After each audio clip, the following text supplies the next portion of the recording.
این کسلی گذرنده، این یعنی دردی که امروز عالم را تشویش کرده است، در اصل چی کسل است؟ وقتی از پیغمبر بزرگوار صلی الله علیه وسلم میگه پرسیدم پیغمبر بزرگوار برای من خبر کرد که انه عذاب بعثه الله علی من یشاء، گفتن این یک نوع عذاب خدا هست. در اصل این عذاب الله هست. این عذابی که وقتی به بالای یک جمعیت میآید و عامه را هلاک میکنن، این غضب خدا است، این عذاب خدا است، این عتاب خدا هست. اگر شما اهمیت داده باشه، اصل پیدایش این کسل از کجا سر شد؟ از چینه، از خیتای. پیدایش این کسل از اونجا سر شد. سببش هم در این بود برادران بزرگواری من. مردم خیتای، حکومت و مملکت خیتای به خود می نازید، افتخار میکرد با اون یعنی ترقیاتی که امروز در خود داشت می نازید. به حد و حالت رسید که مردم مسلمان اویگور را قتل عام میکرد، زنها و دخترهای اونها را تجاوز میکرد، فرزندای اونها را مجبوراً از اونها جدا میکرد و برای اونها طعامهای حرام میخورانید، مسجدها و عبادتخانه‌های اونها را ویرانه میکرد و اونها را نمیگذاشت که آشکار عبادت و بندگی الله داشته باشند. و یگان حکومت جرأت و قدرت نمیکرد که این جنایت این حکومت ظالم را یعنی محاکمه کنند، یعنی بزید اون چیزی گفتار داشته باشه. وقتی این مملکت و حکومتی که به خلق خدا چنین ظلم و جبر کرد، الله رب العالمین به آه و دعای کدام مظلوم اویگوری رسید، دعای کدام برادر مسلمان من و شما را قبول کرد و قطره آب دیده اون مظلومه و اون عاجزه هایی که در روی عالم امروز از جانب ظالمین و متکبرین یعنی در حالت جبر و ظلم قرار دارند، و آه و به دعا و به فریاد اونها رسید. این عذاب هست از جانب پروردگار برای بعضی من. الله رب العالمین از این دم دیده عذاب سخت‌تر دارد برادران عزیز. این یک عذاب اندکی هست که امروز این همه پروفسورها و متخصصها و طبیبهای دنیا در معالجه و طبابت او حیران مانده‌اند. یک عذاب اندکی است، او را دیده نمی شود. امروز مردم به خود نامانده‌اند که ویروس. الله رب العالمین از این دم دیده عذابهای سخت دارد. الله رب العالمین عذاب زلزله دارد. اذا زلزلت الارض زلزالها.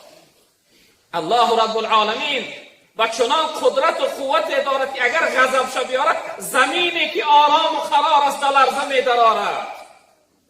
الله رب العالمین و چنان قدرت و قوت دارد که می تواند که در زیر قدم من و شما زمین کشاده بگرداند و عالم فرو ببرد.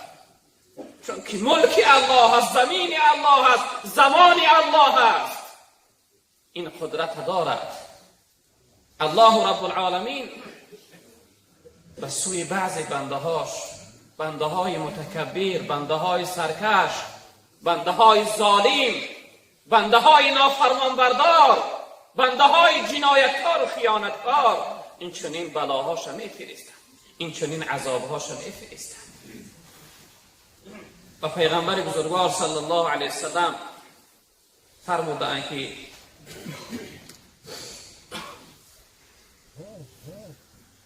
گفتن این بلا، این وباهایی که یعنی هست، وقتی به بالای کدام مردم کدام شهر و دیار و منطقه آمد، اهل اون منطقه باید از اونجا خارج نشوند، بیرون نشوند. در اون منطقه یعنی صبر کننده باشند، از خداوند امید ثواب کنند در این بلا و مصیبت. صبر کننده باشند و هر شخصیتی که اگر از این وبا و بلا وفات کرد، بندگی کرد، یعنی در اون حالت آرام شد، مسلمان بود، بنده صالح صادق خدا بود، اگر این وبا، این درد او را سرایت کرد، تأثیر کرد و از این وفات کرد، پیغمبر بزرگوار صلی الله علیه وسلم اون شخصیت شهید شده است، درجه شهادت دارد. و در روایت دیگر که این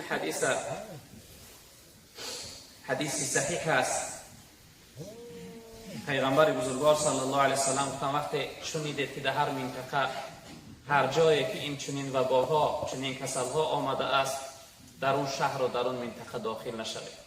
یعنی انسان ها هم وقتی میدونه که یعنی در شهر حیتای و امروز در شهر ایران هم است و در عراق و در بعضی مردم افغان و دیگر شهرها هم این کسل یعنی تأثیر کرده است، پیغمبر بزرگوارتون وقتی شما شنیدید که در اون شهرها این کسل هست، در اون شهر شما داخل نشوید و شخصیت هایی که در داخل اون شهر هستند، از اون شهر پیغمبر بزرگوار صلی الله علیه وسلم باید که بیرون نشود، باید در اونجا یعنی صبر کننده باشد. و گفتیم که هر شخصیت، هر انسانی که از این درد اگر مسلمان باشه وفات کنه، جناب پیغمبر صلی الله علیه وسلم که اون شخصیت حکم شهادت داره، یعنی اون شخصیت شهید شده است. برادران عزیز، شاید که از بعضیها سوال شود، از بعضی برادرها سوال شود که البته برای مردمی یعنی بیدین، برای مردمی متکبر و ظالم، برای مردمی از خدا بیخبر این عذاب است، و چه خاطر این یعنی عذاب الهی، این درد ناتفاوت شونده به بالای مسلمان ها را آمده است، به بالای مردم ایران آمده است، به بالای مردم افغان آمده است، به بالای مردم عراق و دیگر جاها را آمده است. متاسفانه دیروز خبر ناخوش ما شنیدیم که یک مدت معینه حرمین شریفین داخل شدن منع کردن، دیگر عمره رفتن نمی شود، عمره رفتن را منع کردن. شاید اگر این کسل دوام کند، حج فرضی را رفتنش منع کنند. چند لحظه پیش دادر عزم قاری نعیم جان برای ما نشان داد حرم خالی از شخصیت دوجه، نه طواف میکنه شخصیت در کنار حرم دیار است. این خیلی مصیبتی داغی سختی است. سببی که این کسل در حیات ما مسلمان ها پیدا شده است این است برادران عزیز بزرگوار. امروز مسلمان و مسلمان زاده زیناکار شده است، امروز مسلمان و مسلمان زاده عرق نوش شده است، امروز مسلمان و مسلمان زاده ریباخور شده است. بعضی از اونها حاجی هستند، بعضی از اونها نامدار هستند. امروز مسلمان و مسلمان زاده فریبگر و دروغگو و خیانتکار شده است. وقتی از حد کشیده الله، از قانون الله، از گفته الله بیرون شدی، منتظر این وباها باش، منتظر این عذابها باش. رب العالمین در قرآن قصه قومهای زیادی را آورده است که اونها را هلاک کرد. قوم حضرت نوح خداوند به سبب غرق کردن و غرق شدن هلاک کرد. قوم حضرت لوط به سبب یک پارچه زمین چپه کردن هلاک کرد. قوم حضرت صالح به سبب باد و شمال هلاک کرد. اون الله که مالک و خالق کل اشیا هست، اون الله این قدرت داره که من و شما هم از روی این نافرمانبرداری و خیانتکاری و جنایتکاری هلاک کنه. مؤمنی و مسلمانی این نیست که فقط به زبان بگوی. مؤمنی و مسلمانی این نیست که فقط نماز جمعه آمدی خودت به تواضع و خاکسار و عبادتگر نشان بدهی، اما از در مسجد بیرون شدی درونت سیاه باشد، در فکر گناه باشی، در فکر خیانت باشی، در فکر جنایت باشی، در فکر بد دیدن و تحقیر و فتنه و فساد جامعه باشی. رب العالمین می‌فرمایند ظهر الفساد فی البر والبحر بما کسبت ایدی الناس. فساد در روی عالم پهن شده است، در خشکه و در بحرها، از روی کسب مردم، از روی کردار مردم، از روی کسب دست مردم. که مردم امروز اکثر سوداگر ما در بازارها سوال میکنن که حضرت در تگ پاپوشی اگر یک چیز زیادی بمانی آیا البته را گناه است، البته را حرام است، البته را معنی است. وقتی سوداگر خیانتکار شد، منتظر چنین عذاب باشه، منتظر چنین بلای الهی باشه.